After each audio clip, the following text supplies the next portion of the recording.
Hey, everybody. Welcome to the Disciple Standard Podcast. My name is Scott Vanderplug. Thanks for joining us. We hope that you'll subscribe and join us week by week. This week, in our first ever episode, we're going to talk about what is the Disciple Standard? What do we mean by that? Just get an overview of what it is that we're trying to do when we talk about upgrading the operating system of the church to the Disciple Standard. What do we mean? We'll have an opportunity to acknowledge those who are brand new to our system, who are part of the movement that we have going here in multiplication. And then finally, there's an interview of an ordinary person, Juan Sierra, who was my first disciple in a segment we call Ordinary People. Let's get started. The future starts right now.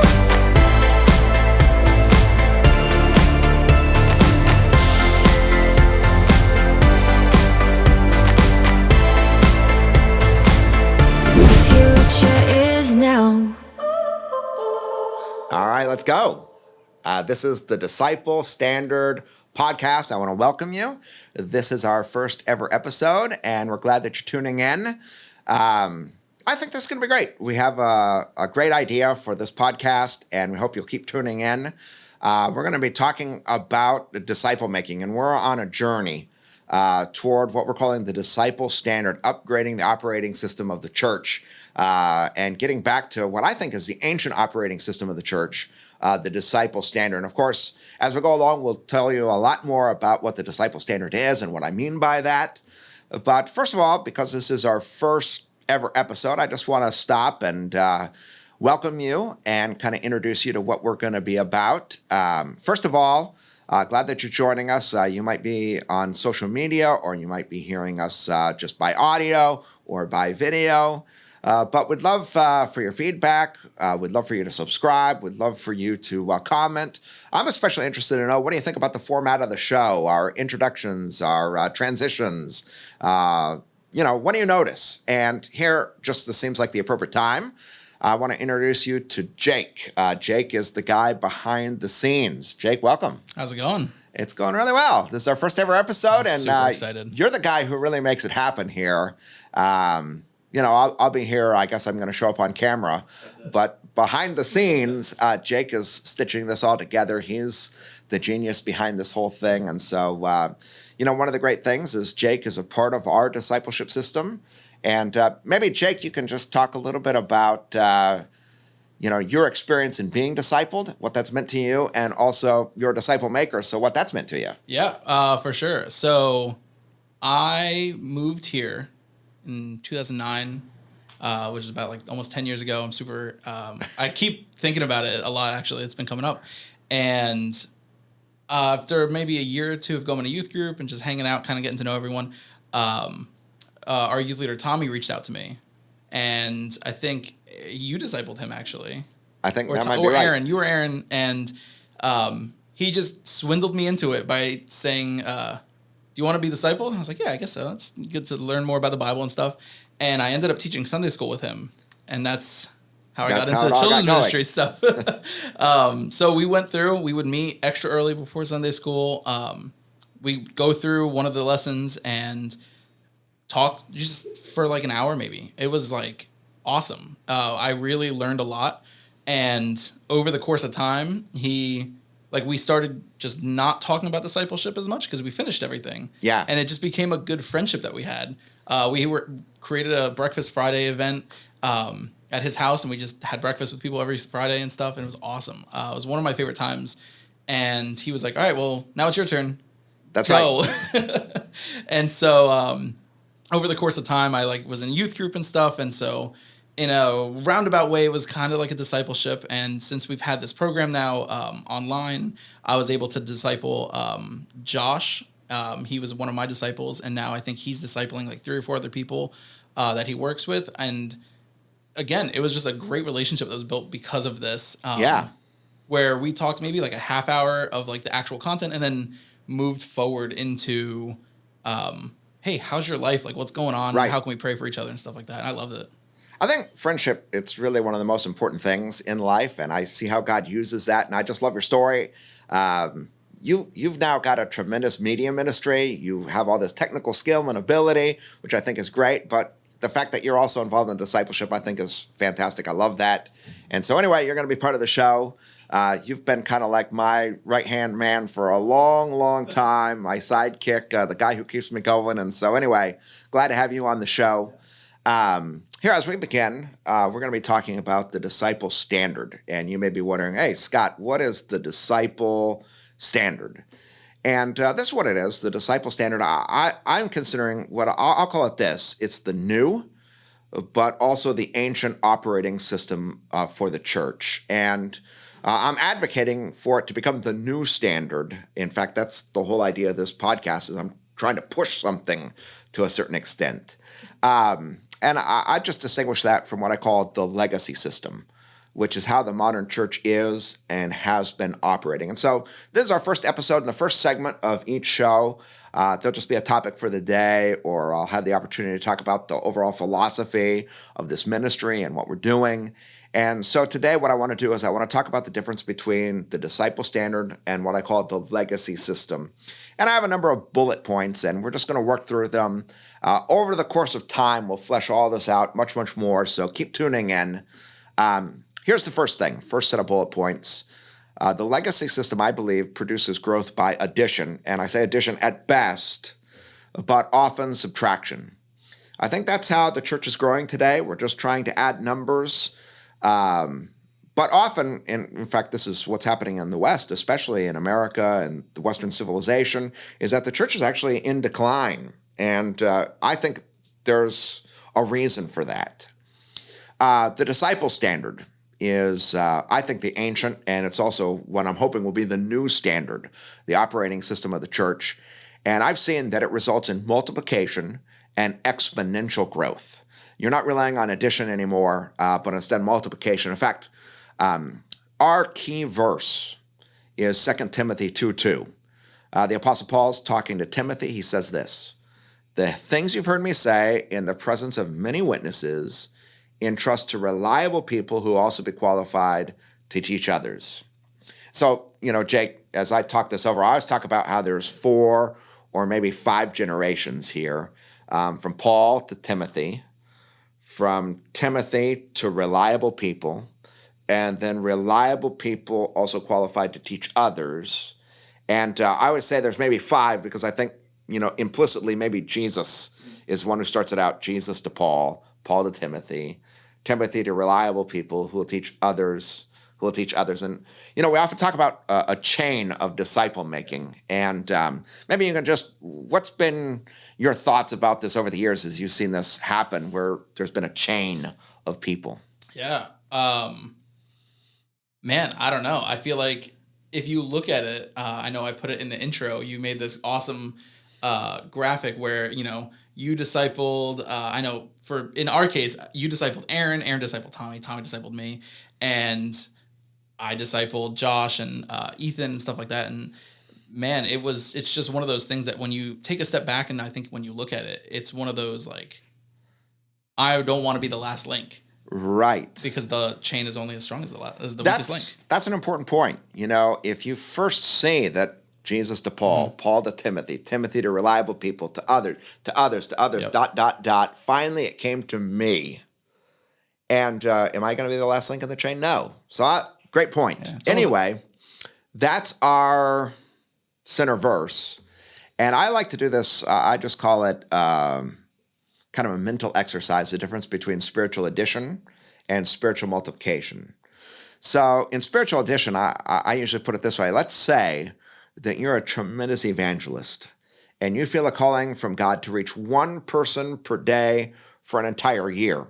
And you set out to do it. I mean, every single day you hit the streets, you're out meeting people, and you're trying to preach the gospel and tell people about Christ. And, at some point during that day, in order for this to work, you finally get to the point where, you're praying a prayer with someone to, receive Jesus. They're repenting and turning their lives to Jesus and putting their faith in him. Once a day, there's a new person, and that happens for a year. And let's just say that happened for 10 years. If that happened, what a tremendous ministry you'd have. If you could keep that up, one person a day, Over 10 years, there'd be 3,650 people, which, I mean, there'd be a lot of people. But I don't know about you. I mean, if you're watching, you can decide for yourself what kind of gifts and abilities you've been given. But I do know for me, because actually earlier on in my life, I set out to try this. I couldn't keep up that pace. I mean, I was just not able to reach one person a day. And so this became totally unreasonable for me. I mean, there was no way that in a 10-year period of time, if I concentrated on addition one at a time, I was going to reach 3,650 people. It just wasn't going to happen. And I sensed, especially in that period of time when I was trying, that there was a second problem, which was, let's say I did reach one person a day. I'd be so busy with that when it came to nurturing people in their faith, helping them to grow, understand the Christian faith, like in my wake, there'd just be this trail of baby Christians. So I wouldn't be able to reach the number. And then, in my wake, just a trail of baby Christians. So I say, okay, instead of spiritual addition, what if instead of reaching one person a day, you just concentrate on reaching 2 people per year? In fact, that's my challenge to everybody. Will you become a person who just reaches 2 people per year? And here's what you'll do. You teach them the gospel. You teach them about the Christian faith in a systematic way. You help them become a mature, reproducing Christian who is self-feeding and who at the end of that year can join your movement, who will join in by also, multiplying by 2 people per year.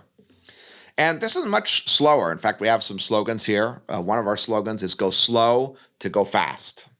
Another slogan, go deep to go wide. And, start slow. A whole year passes. There's only 3 people. The person who's going by spiritual addition, they've got 365 people, and they look at you like, hey, what are you even doing? By the second year, if all 3 of you go find 2 more people, there'll be 9. And again, I mean, by that point, there's well over 700 people in the addition movement, but only 9 people in your movement. But this is the thing about multiplication. If every year, everyone who's been discipled goes out and just 2 people, that's it, which I think is more than accomplishable. You just meet like an hour a week and just systematically teach about the Christian faith. Year 3 is 27, year 4 is 81, year 5, 243. By year 10, 59,049 people. And that is a lot of people compared to the 3,650, which means that, let's say, not everyone's going to multiply. I mean, there will be people for a variety of reasons. They don't join in, or they don't quite catch it, or it's not quite the right time. That's fine, but just keep at it. Here's the thing. If you concentrate on multiplication instead of addition, the impact is going to be so much bigger, which is why, God's just, it's something I stumbled into. I mean, the more you get to know me, the more you'll see it. I never set out with a plan to do this, but the more I've seen it, the more I've come to know 2 Timothy 2:2, the more I see God's plan is multiplication. In fact, I've got these verses that I've thought a lot about from the book of Acts. Acts chapter 6 and verse 7 says this: the word of God kept on spreading, and the number of disciples in Jerusalem multiplied greatly. And I just think about that. God, as he set up the church, he set it up to multiply. And this verse talks about the number of disciples multiplying. Acts chapter 9, just a few chapters later, talks about the church multiplying. It says, so the church throughout all Judea, Galilee, and Samaria had peace and was being built up. In Acts chapter 6, they were only talking about Jerusalem, but in Acts chapter 9, now you've got all Judea, Galilee, and Samaria. It was being built up, it says, and walking in the fear of the Lord and in the comfort of the Holy Spirit, it multiplied. So we have disciples multiplying, churches multiplying. And I think if you just take the book of Acts seriously, you'll see that this was God's intention: multiplication, disciples, and churches. Anyway, that's our first bullet point. The next bullet points maybe won't take quite as long. The legacy system, I believe, is too centralized. The real work of the church is left in the hands of only a few. I think the modern church, I mean, it's the church I grew up in, it was set up this way. There's just a few people, I mean, the pastor and maybe those who are on stage, they're the ones who are called to do ministry. They're the ones who, if they're going to preach the gospel, if there's the Great Commission to be done, like they're the ones doing it, and the congregation's there, and, maybe we're all sort of in it together, and I attend the church, and I'm learning from the pastor, and I'm, maybe rooting the whole effort on, but, often it's just too centralized, only a few people. The disciple standard is a decentralized model, and it involves many in the work of the Great Commission. Here, one of the things I always say is this: disciples make disciples. If you look at how Jesus, what his ministry was, he called 12 disciples, he poured into them, he considered them his friends. And then at the conclusion of his ministry, he said, okay, what I've done for you, go do for others, go make disciples. And those disciples made disciples who made disciples who made disciples. There's been this tremendous chain of multiplication that's happened. In fact, I'd love to just tell the story. So, Jake, if you could, just insert this picture into the podcast. This is, on the right is Winnie, Jean-Louis. And this is interesting to me. A number of years back, we have a woman in our church who's Chinese originally, and she speaks Chinese. And she was discipled, and I was involved in that. And then we actually have had now a family of people who speak only Chinese who came to the church, and she was the one who led them to Christ. And we also had an individual one time show up from China and didn't speak any English, and she's the one who led them to Christ. I mean, I couldn't do it. I'm the pastor of this church, but I wouldn't, if you left the work with the pastor, it couldn't have been done. But because I discipled Christine, she was able to do that. Well, Christine has discipled Winnie. And now this just happened on Sunday. At the conclusion of our worship service, we had a group of people come forward, and this young woman on the left wanted to give her life to Christ and wanted someone to, discuss this with and pray with, and she only spoke Creole. She doesn't speak any English whatsoever, not even a word. And when I realized that, I thought, oh, okay, let me grab Winnie. And so we got Winnie, who was discipled by Christine. And Winnie came and she preached the gospel to this young woman. And at the conclusion, we all had a prayer together. And now Winnie's going to be discipling her. And again, this is how this works. I mean, first of all, I didn't disciple Winnie. Christine did. And now there's been all these people who I couldn't possibly have reached with the gospel because we don't even speak the same language, but this is a decentralized movement that involves many people. And that's the key thing. It's not just one person, it's many people. Next point. I think the legacy system has often lost track of the gospel and lost track of the Great Commission. We'll talk more about that as we go along, but the disciple standard that I'm advocating for, it taps into two great powers, the power of the gospel and the power of personal relationships, love, and friendship. And Jake, I just love that you were just talking about friendship. I think that's one of the things that is just so underrated in our culture today, something so needed. And I just love the fact that discipleship, it uses this great power of personal relationships, love, and friendship. The next bullet point. The legacy system, I believe, and this is important for our podcast, it really relies on extraordinary people with unusual gifts, kind of like superstar Christians. In fact, in our culture today, what are the churches that are really growing? They have somebody that's like this unbelievable superstar. And maybe it's a Bill Hybels, maybe it's a Rick Warren, maybe it's a Matt Chandler, maybe it's a, Mark Driscoll, maybe it's a Tim Keller. Man, if we have somebody like that, this church could really take off. Most people, their pastors are just ordinary people and they don't expect much. But man, if we could get somebody like that with just tremendous, unusual gifts, the church would really just take off. And I think to a certain extent, our modern church relies on that. We're trying to find these extraordinary people. And that's wonderful because God does give people very unusual gifts that are extraordinary, and the church is blessed by it. But If I study the ministry of Jesus, I see he did something different. He went out and he picked the most ordinary people, unschooled, ordinary fishermen, and he made them the disciples. And the disciple standard that I'm advocating for, that's what happens. It relies on ordinary people who are able to produce extraordinary results because they're empowered and sent by the Holy Spirit. This movement, which I think is the operating standard of the church, it's just ordinary, everyday people who are able to produce this multiplying exponential result. The next bullet point, the legacy system, I think, depends upon access to tremendous people and financial resources.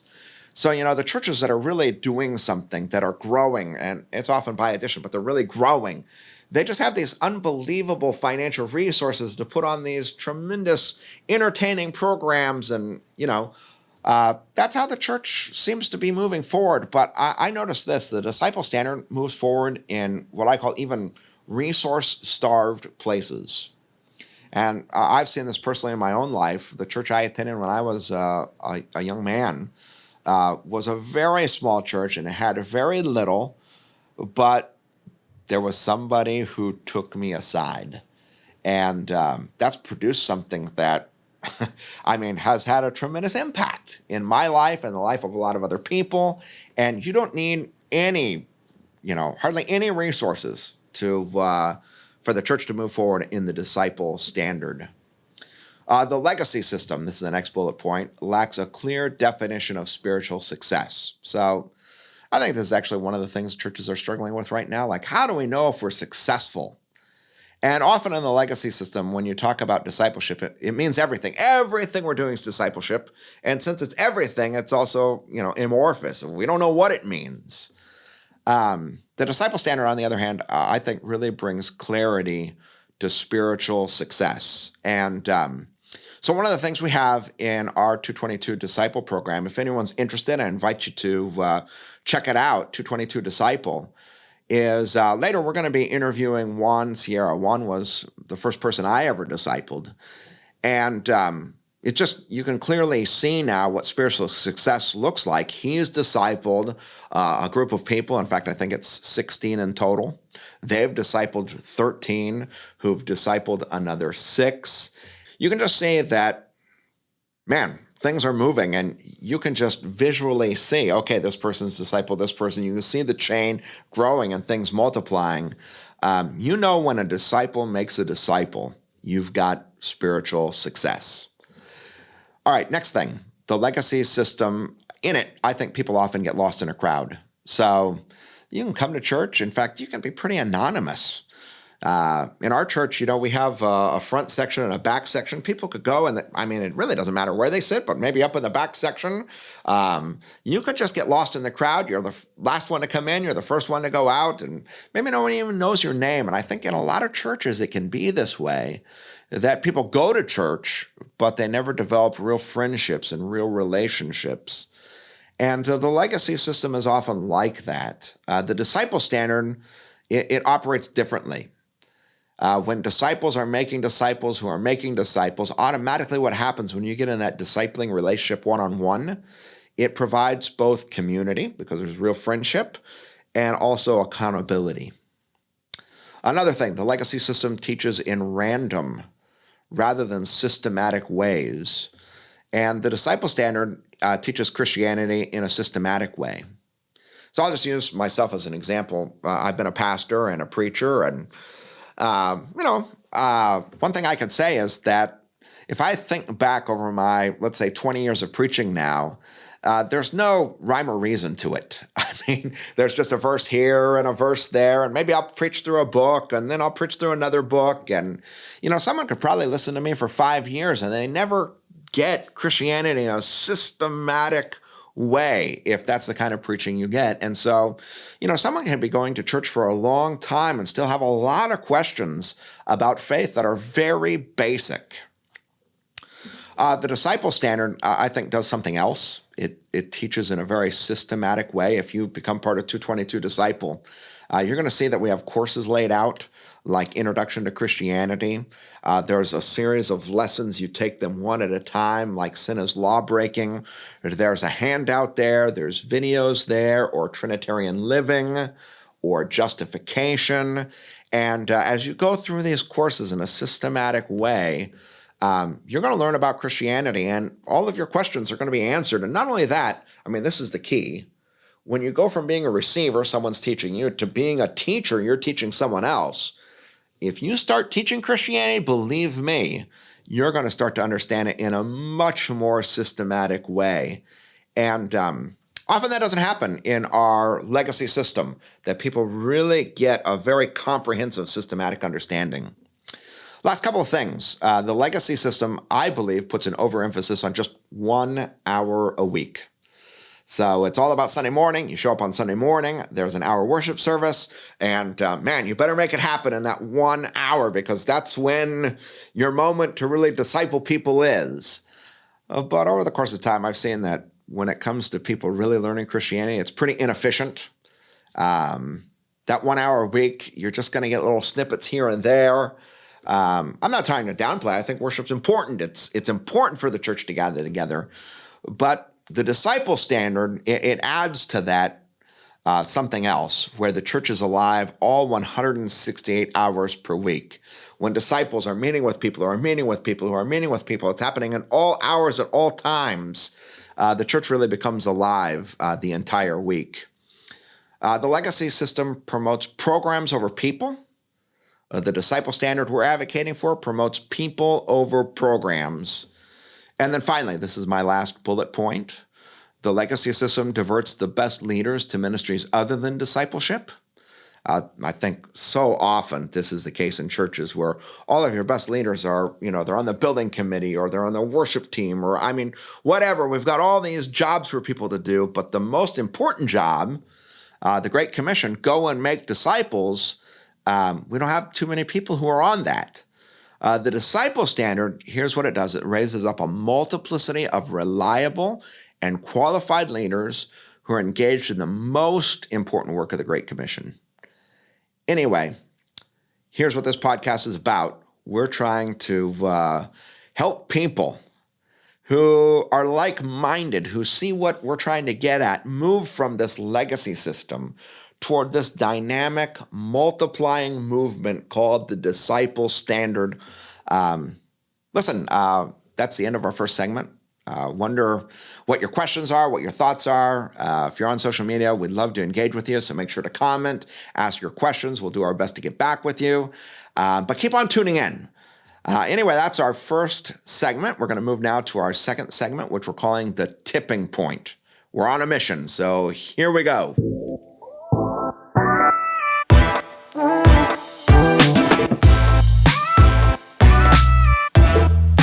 So here we are. This is the second segment of the show, and we're calling this the tipping point. And the reason we're calling this a tipping point is because we believe that we're part of a movement, a multiplication movement. And at some point, if God would continue to bless what we're doing here, as this movement continues to grow, I really see a time in which, this can really start to make an impact in the world, in culture.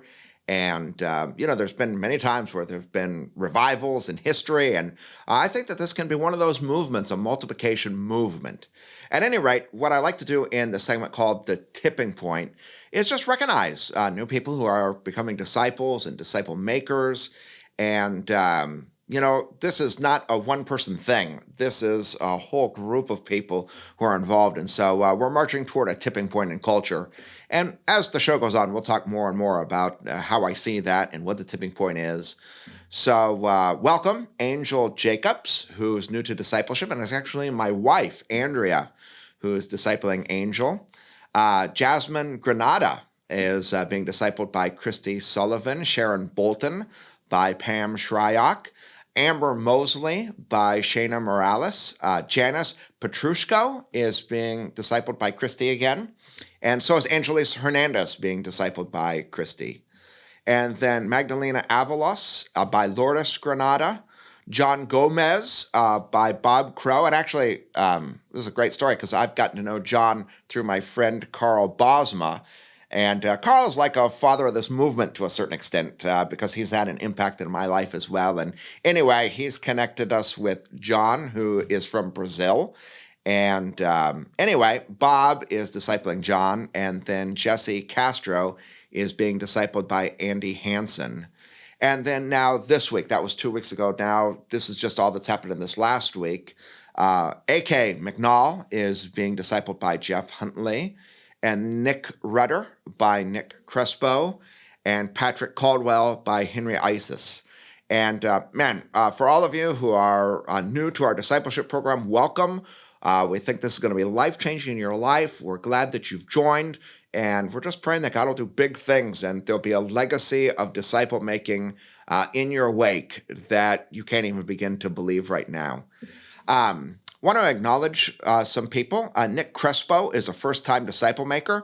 We like to talk about this because it's one thing to be discipled, but to now go from being a receiver to a giver. That is a big deal. And so, Nick, thank you. We're glad for what you're doing. Pam Shryock, also first-time disciple maker. Again, to move from being a receiver to a giver. We love that. And then also Henry. You've moved from being a disciple yourself to being a disciple maker. I think that's fantastic. Great job. Also, we have first-time multipliers, and here's what a multiplier is. A multiplier is someone who disciples someone, and then their disciple disciples someone. And that's actually a wonderful thing. When you work with someone and you meet together, let's say an hour a week, and then they turn around and they start meeting with someone and they start meeting with someone, you begin to sense this multiplying effect to the time that you spend. And Jacob Bohr is a first-time multiplier. Congratulations. He is discipling Henry, who's discipling Patrick. And, actually, this is interesting, Jake. So when I went to seminary, Jacob Bohr was in my class. He was a classmate of mine. And it's fascinating what happened because Brian Bosher is someone that I discipled, and I think he discipled Chad Skur, and he discipled Tony Lauder, and I think Tony is the one who discipled Jacob, and now Jacob's discipled Henry, and Henry's discipling Patrick. And so, isn't that interesting that, there's that long of a chain? Yeah. Anyway, so Jacob, great job, first-time multiplier. And then also we want to acknowledge Rick Shryock, who's also a first-time multiplier. His wife, Pam, whom he discipled, is now discipling Sharon Bolton. And so Rick, great job. Also, this is another great thing that happened is that Jeff Huntley, and Jeff, we just want to shout out to you. He now has a total of 10 people in his discipleship legacy. There's been 10 total people, disciples and descendants, which is a great milestone. Congratulations, Jeff. You should just know this. This is where we're starting out. There's 583 people in our discipleship system. These are people that, I started discipling, who have discipled people, who have discipled people. Total of 583. We're going to just watch as this number grows week by week. And the last thing I want to talk about in this segment, the tipping point segment, we have something that's fairly new. It's our Multiply 222 pledge. And this pledge, basically, it's calling Christians to kind of a higher commitment. And we're asking people three things: to know Jesus, to make Jesus known, to live a Jesus life. And among the things that people are committing to, especially in making Jesus known, the things that people are committing to is that they're committing to disciple at least 2 people every single year. And it's probably this number that's more important to me than any, the total number of pledge takers. If you're part of our disciple system and you're at a point where you can take the pledge, I encourage you to do so, because I think this is really the big deal. It's really where the tipping point is going to wind up being in our system. The number we're looking for is 2,222. And at least I'm hoping and praying that one day I'll be doing a podcast and I'll tell you that the total number of pledge takers has reached 2,222. It's coming. I don't know how long it'll take.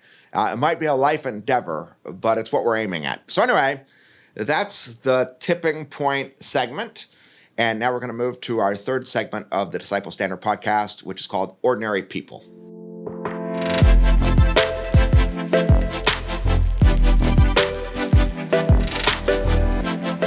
All right, everybody. So the third segment in the Disciple Standard podcast is just going to be called Ordinary People. And the basic idea of, the title of the third segment is that this entire movement, there's ordinary people. We've already talked about this. We're not a movement where we're seeking extraordinary people with unusual gifts who do unbelievable things. This is a multiplication movement that, it's just like Jesus. His disciples were ordinary people. And so I have with me Juan Sierra. Juan, you're an ordinary person, aren't you? I would consider myself an ordinary person, yes. Yeah, the reason I have Juan on, and this is our first episode, is that Juan is actually the first person I ever discipled. And maybe, Juan, just so people know about it, I'll tell a little bit about my story and how it came to be from my perspective that I started discipling you, and then maybe I'll ask you to chime in as well.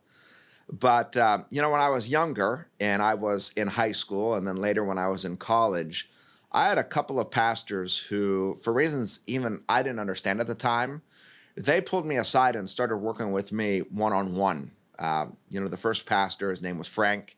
We started meeting together in a burger restaurant. We were studying the Gospel of Luke together. I was a young kid. I didn't know why we were doing it. I never asked. He never told me. But we were studying the Gospel of Luke together. And then later on, I had another pastor, Perry, who was a little more intentional. He wanted to help teach me how to preach. And so we started meeting one-on-one. Anyway, I consider myself one of the least likely people to become a pastor. But when I was about to be ordained, in fact, the night before I was ordained, I actually took stock and I wondered to myself, how in the world am I becoming a pastor of a church? And I thought about these two people and what they'd done and what an impact it had on my life. And so I actually had a prayer the night before I was ordained where I asked God if I could please pass that forward at least once in my career, that, God would bring someone along my path that I could see had gifts for ministry, and maybe they didn't even see it in themselves or whatever, but that I would have both the courage and the opportunity, I guess, to try to pass forward what others had done for me. And anyway, I had come to Port St. Lucie, and at that time our church was quite small, and I knew that I needed to develop some people for leadership, and so I started this class. I actually called the class the Sunlight Discipleship Center, named after our church, Sunlight Discipleship Center. And I think maybe when it first began, there was 4, 5, 6 people in the class, and it was on a semester basis. And I think actually you joined in the second semester that I was teaching this class. Right. And if I remember right, at the time, and I guess I do remember, you were teaching at the local high school here, Right. at Centennial High School, and you started attending the class. And what I remember is that you came to me one day and said that you really were enjoying the class. It meant a lot to you, but that, you were having a problem and that you were feeling this call into ministry and didn't know what to do about it. And I just remember the moment those words came out of your mouth, I remembered my prayer that I prayed the night before my ordination. And I didn't know what I was going to do, but I just knew that, okay, God was asking me to pass this forward. And so I think I said to you, well, why don't we start meeting together one-on-one an hour a week? And so we started, and you were the first person I ever did this with, meeting one-on-one. But we started getting together, and I didn't have any idea. When you first showed up the first week, I didn't know what we were going to talk about. I didn't have a curriculum. There was nothing like that, but we started meeting together. And I remember we studied the Bible and we studied theology. And eventually, just like someone had done for me, I started teaching how to preach. And anyway, you were the first person that I discipled. And I'd like you to just, maybe that was my side of the story. What was your experience? Yeah, I mean, I came to faith when I was in middle school. I did not grow up in a Christian family, but through a youth group actually that had met near my school, I kind of started to have some questions, and eventually my mom and I visited church, and I came to faith when I was about 7th or 8th grade, maybe about 12, years old or so. And I knew from about the time I was about 14 or 15, I had a call in my life. I just really felt like God wanted me to go into ministry. And I kind of sort of wasn't sure about that. And I felt like I've kind of run away from that several times. And, I had a desire to become a teacher. So I decided to do that. But it always kind of, nudged at me in the back of my head. And I didn't really do anything with it in particular for some years. When I was younger, I did. I was very involved in my church, but it wasn't until I came to Sunlight that I really started becoming very involved again. And as you were mentioning, you had this SDC center, which really kind of went a lot more in depth into studying the books of the Bible and theology. I really started enjoying it and really felt like, what if God is, maybe I need to be obedient and seek a call into ministry. And like you said, we started meeting, and I think we were going through like Berkhoff's theology, and then we were going through the Bible. And then you said, well, maybe, we should consider, training you on how to preach. And so there was really at that time no plan for some kind of discipleship movement or like how are we going to multiply this. It was just like, let's just meet and start kind of being disciples, start learning more about the Bible and start learning more about this and that. And then eventually became licensed to preach, and then also became a minister and finished seminary. And it's just, yeah, just life has been completely different since that point. Yeah, which, as I reflect back on it, I mean, there is this tremendous trajectory because we started getting together and we didn't even, I mean, there was no plan, but I think God had a plan and it was bigger than you and I. I mean, first of all, in your life, as you mentioned, eventually you were licensed to preach in our denomination. You finally went to seminary and finished seminary. You now become an ordained pastor. And in fact, you lead a ministry now called Coffee Break. It's an international ministry. Tell a little bit about that. Yeah, so I'm now the head director or program manager for a ministry called Global Coffee Break, which is a ministry that oversees small groups. We make materials and training for small groups. We work primarily with churches and helping their leaders to form small groups and creating curriculum for them and training them on how to do that in small groups. And we do that also around the world with partners everywhere. So it's quite a big ministry. Pretty exciting to be leading it, and it's something that I feel passionate about. Yeah, and so if there are people who are listening in and they are interested to know more about small group ministry, I mean, Juan is a go-to person, and I just marvel when I think about, hey, I met this ordinary guy, the types of things you're involved in. But one of the things I want to say is that you've become a tremendous disciple maker. I just was paying attention, and in our disciple system, you now have a total of, let's see here, 16 people you've discipled yourself. And the people that you've discipled have discipled 13 people, and the people that they've discipled have discipled 6 people. And so there's a total of 35 people whose lives have been changed through your discipleship ministry. And I'd maybe reflect a little bit on that because, it started off, you and I were meeting together, but eventually, I think in my mind, I gained some clarity about, okay, we've got to multiply this and pass this on. And I think you were with me through that time. And you've really embraced that because you've become a person who, each and every year you're discipling new people. Yeah, as I look back on it, and think about the numbers you were just talking about, I would not have imagined that then, especially when I first started and tried.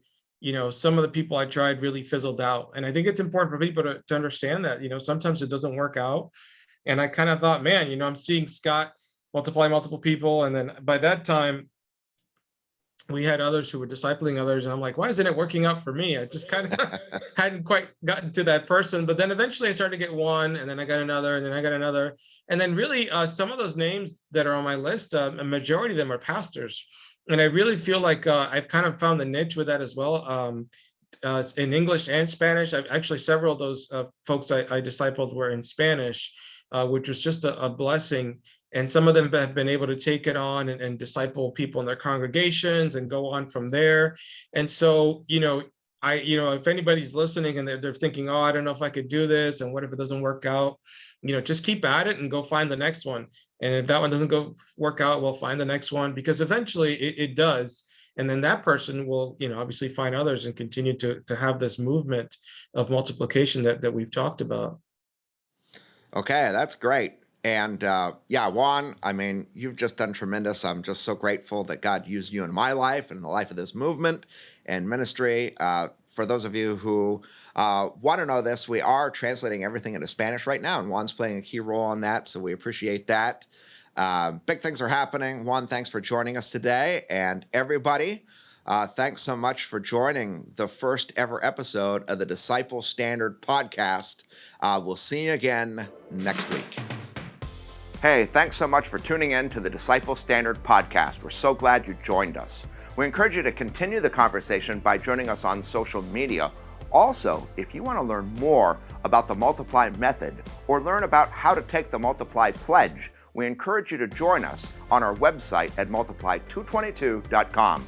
Have a great day.